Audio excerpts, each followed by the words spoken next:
कच्चा घर बनाकर बाढ़ में रहता नहीं है महाराज। छोड़ा छप्पर डाल लो बरसात में, रुकता नहीं है पानी महाराज। कोई भी चीज कच्ची हमेशा नुकसान ही देती है। पहले आप परिपक्व हो जाइए। आप ब्राह्मण हैं तो ब्राह्मण हो जाओ ना पहले, नकली बन के क्यों अहंकार कर रहे हो? अगर आप क्षत्रिय हैं तो क्षत्रिय हो जाओ ना पहले मजबूत। नकली क्यों कहते हो मैं फलाना निकालना? अगर आप वैश्य हैं तो वैश्य हो जाइए,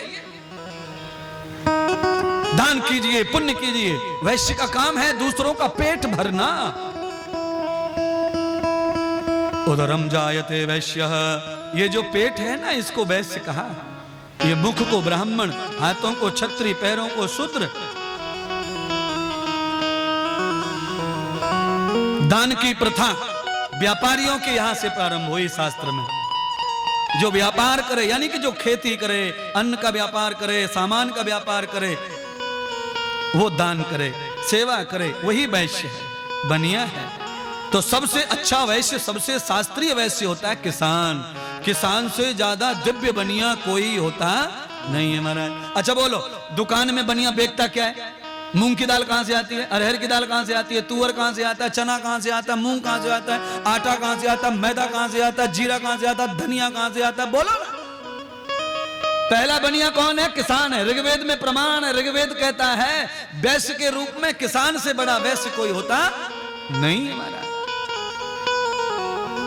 और किसान का पहले से ही धर्म है कि वो पहले से खेत के सामान को कमजोर को और विद्वान दोनों को बांट के ही भोग करता आ रहा है। हिंदू धर्म की ये परंपरा है।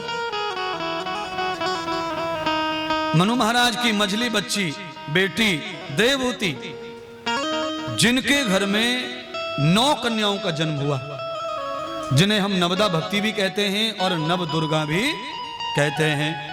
9 शक्ति पैदा हुई। देवहूति माता का मन प्रसन्न नहीं हुआ ज्यादा कन्याओं की वजह से।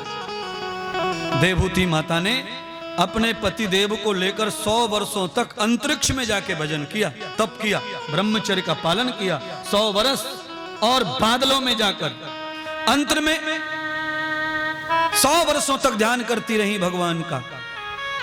100 वर्षों के बाद भगवान नारायण प्रकट हुए देवहूति के भजन से, तप से।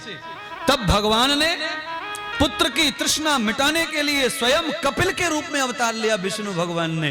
बोलिए कपिल भगवान की जय। अपनी माता देवहूति को अपना शिष्य मान करके पुत्र के रूप में भगवान ने अपनी माता को आत्मज्ञान देकर उनका उत्थान किया, कल्याण किया।